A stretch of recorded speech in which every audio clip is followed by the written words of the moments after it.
Exercise 4.3 है। Question number 1 है, find the property tax at the rate of 3% on a shop worth. कि हमने find करना है प्रॉपर्टी टैक्स 3% और शॉप वर्थ यानी शॉप की वैल्यू या उसकी जो प्राइस है वो है 4,75,000। Also find the net amount including property tax. हमने इसकी टोटल अमाउंट भी फाइंड करनी है जो कि टैक्स को शामिल करने के बाद बनेगी। अब हमें टैक्स इसमें दिया हुआ है कि रेट ऑफ प्रॉपर्टी टैक्स हमें दिया हुआ है 3% और साथ में शॉप की वर्थ दी हुई है 4,75,000। तो हम इसमें पहले लिख लेंगे rate of property tax.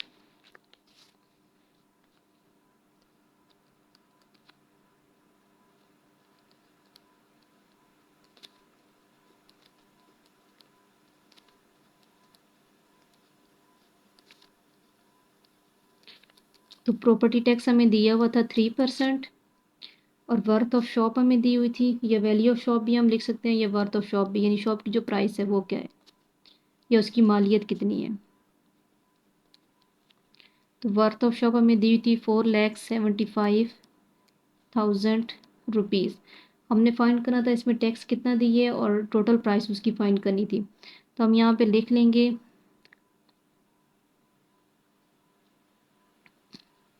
Tax at the rate of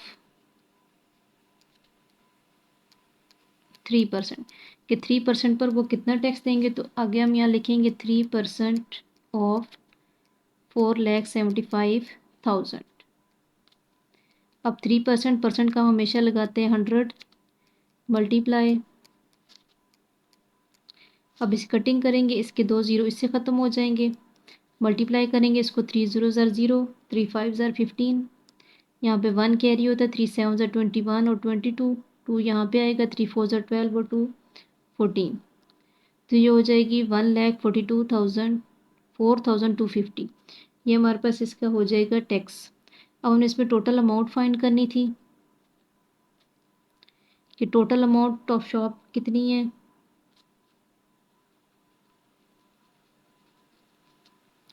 तो वर्थ ऑफ शॉप हमारे पास थी 4,75,000 और हमारे पास टैक्स था 1,4,250। तो इनको हम प्लस कर लेंगे तो हमारे पास आ जाएगा,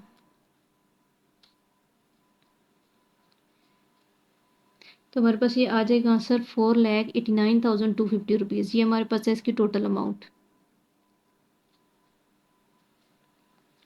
अगला ऐसा क्वेश्चन नंबर 2 है, value of a shopping centre is rupees 56 lakh. Find the property tax paid by the owner. के जो प्रॉपर्टी टैक्स पेड की है ओनर यानी मालिक ने वो है 3.5%। There is a rebate of rupees 50,000। उसको रिबेट यानी वापस कर दिए गए 50,000 इन टैक्स फॉर मेंटेनेंस, यानी जो उसकी मरम्मत है उसके में उसको 50,000 जो है वो वापस कर दिए। तो पहले इसमें हम यहाँ लिख लेंगे वैल्यू ऑफ शॉपिंग सेंटर।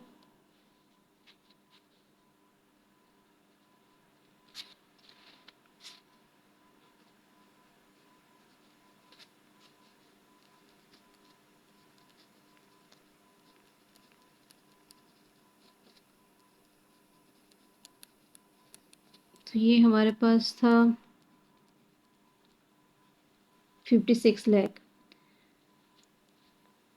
अब इस पे टैक्स जो दे रहे थे वो हम लिखेंगे प्रॉपर्टी टैक्स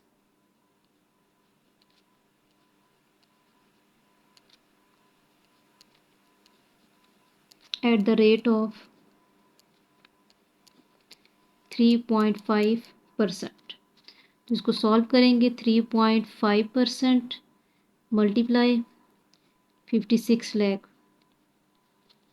तो परसेंट का हम लगाएंगे 100 और यहाँ पे पॉइंट है, पॉइंट को ख़त्म किया, इस पॉइंट का नीचे आ जाएगा मल्टीप्लाई 10।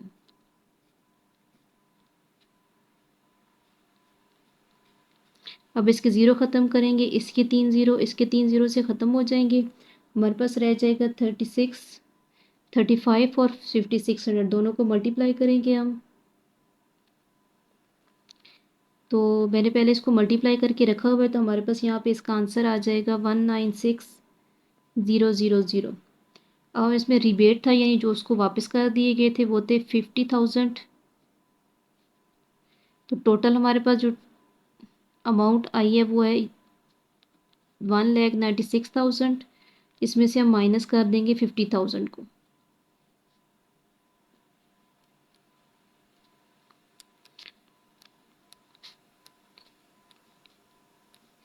तो ये आ जाएगा 1,46,000, इसका आंसर है।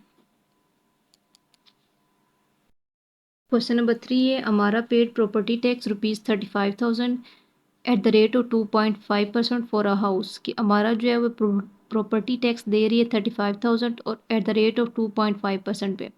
Calculate the value of property. जब हमें हाउस की प्रॉपर्टी मतलब हाउस की वैल्यू नहीं दी हुई कि हमने है क्या उसकी प्राइस, तो हमने फाइंड करना है इसमें।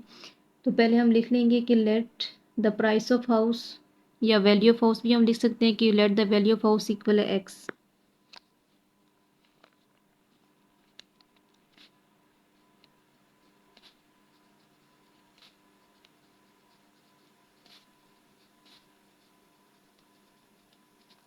तो इसकी वैल्यू हमें नहीं दी हुई, हम यहाँ पे इसको लिख लेंगे एक्स।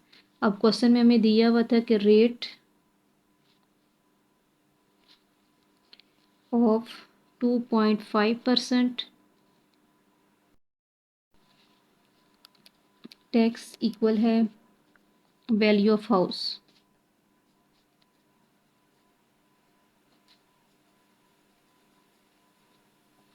अब जो 2.5% पे हमें इसका दिया हुआ था वो हमारे पास था 35,000, और जब वैल्यू ऑफ हाउस हम लिखेंगे तो हम लिखेंगे 2.5% ऑफ एक्स। तो इसको सॉल्व करेंगे, 2.5 को परसेंट का हमारे पास 100 आ जाएगा, इसका पॉइंट ख़त्म करेंगे तो इसका हमारे पास यहाँ आ जाएगा मल्टीप्लाई 10 और साथ में मल्टीप्लाई एक्स। अब हमने इसको यहाँ से ख़त्म करना है क्योंकि हमें सिर्फ एक्स की वैल्यू चाहिए। जब इसको इस तरफ ख़त्म करना होता है तो ये दूसरी तरफ जाके मल्टीप्लाई हो जाएगा। अब जब इस तरफ इसको लेके जाएंगे तो ये नीचे डिवाइड हो रहा है, 100 और मल्टीप्लाई 10, यहाँ पे आके ये मल्टीप्लाई हो जाएगा ऊपर 100 मल्टीप्लाई 10, और जो 25 है वो इसके नीचे यहाँ पे डिवाइड हो जाएगा। अब हमने इसकी कटिंग कर लेनी है 25 के टेबल में। तो 25 1 ज़ार 25 और 25 4 ज़ार 100 होते हैं। यहाँ पे इसको मल्टीप्लाई करेंगे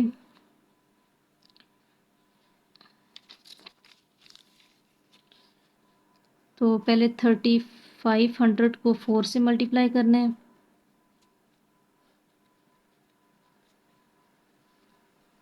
हमारे पास आ जाएगा 40,000। उसके बाद हमने इसको 10 से मल्टीप्लाई करना है,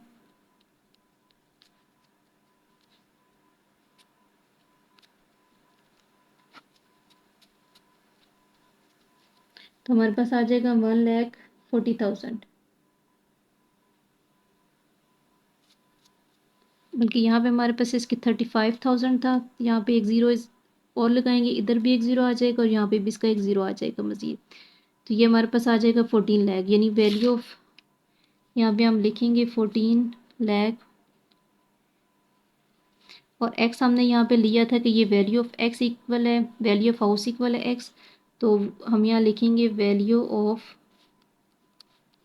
हाउस इक्वल है 14 लाख।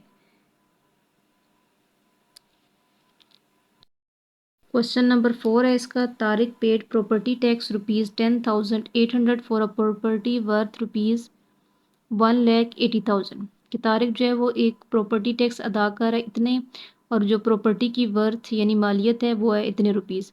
हमने इसमें फाइंड करना है what is the rate of property tax. अब उन्हें रेट फाइंड करना है यानी परसेंटेज इसकी निकालनी है। तो हम पहले लिख लेंगे तारिक पेड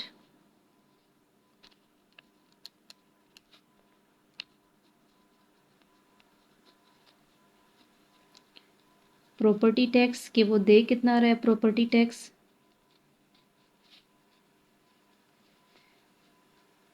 तो ये हमारे पास था 10 और 800, ये है प्रॉपर्टी टैक्स। अब इसमें worth of property,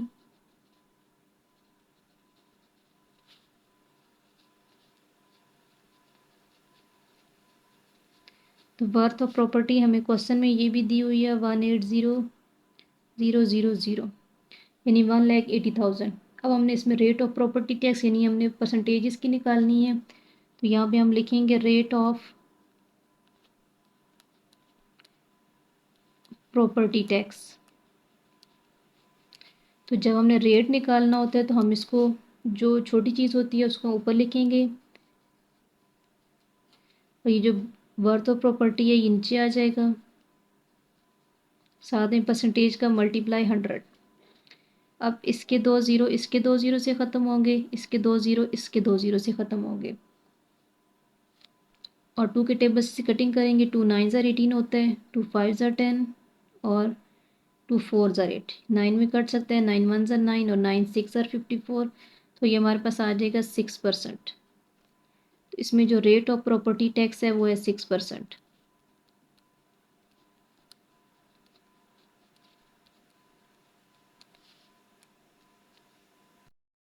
five A factory price of a bicycle is ₹10,000। Calculate, यानी एक जो बाईसाइकिल की फैक्ट्री प्राइस है वो 10,000 है। Calculate general sales tax at the rate of 16% and sale price of bicycle. और इसमें सेल्स टैक्स दिया हुआ है 16%, हमने इसकी सेल प्राइस फाइंड करनी है। तो लिख लेंगे हम इसमें प्राइस ऑफ अ बाईसाइकिल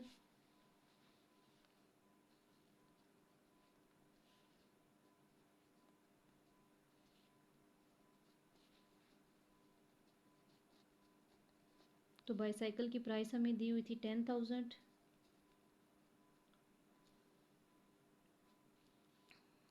और दूसरा इसमें दिया हुआ है general sales tax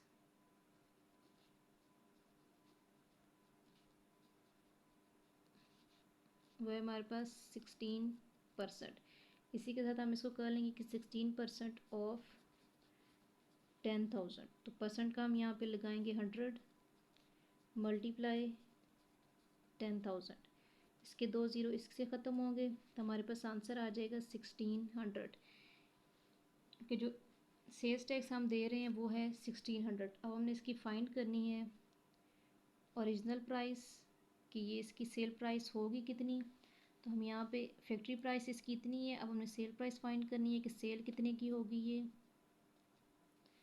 cell price of bicycle, तो टोटल इसकी प्राइस थी 10,000 और इस पे सेल टैक्स हमारे पास लग रहा था 1600। तो दोनों को जब प्लस करेंगे तो ये हमारे पास आंसर आ जाएगा 11,600। क्वेश्चन नंबर 6 है इसका, the cell price of table is ₹9360। हमें इसकी टेबल की सेल प्राइस दी हुई है 9360 इंक्लूडिंग सेल टैक्स। उसमें ये दिया हुआ है कि इसका सेल्स टैक्स इंक्लूड है इसमें 17%। तो find the original price of table, हमने original price of table find करनी है इसमें। यहाँ पे हम लिखेंगे sale price of table equal है 9360 और इसमें रेट दिया हुआ है कि रेट ऑफ टैक्स इक्वल है 17%। अब हमने इसमें फाइंड करनी है ओरिजिनल प्राइस, तो हम इसको यहाँ पे लिख लेंगे कि लेट। अब यहाँ ओरिजिनल प्राइस भी लिख सकते हैं या फिर हम यहाँ कॉस्ट प्राइस भी लिख सकते हैं कि हमने इसको लेट कर लिए 100 में और हमारे पास जो सेल प्राइस का था उसका हम करेंगे 100 प्लस 17। तो ये आ जाएगा 117, क्योंकि अगर हम इसको 17% ऑफ 100 के साथ सॉल्व करेंगे तो हमारे पास आंसर आ जाएगा 17। इसको प्लस किया यहाँ पे तो ये हमारे पास हो गया 117। हमने यहाँ इसको लिखना है sale price ratio cost price. अब सेल प्राइस हमारे पास इसमें पहले क्या है 117 और इसके साथ कॉस्ट प्राइस है 100। दूसरे में हमें सेल प्राइस दी हुई है क्वेश्चन में 9360 और हमने कॉस्ट प्राइस फाइंड करनी है तो वो हम इसको लेट एक्स कर लेंगे, क्योंकि हमें नहीं दी ओरिजिनल प्राइस, उसको एक्स करेंगे। अब हमने इसको क्रॉस मल्टीप्लाई कर देना है।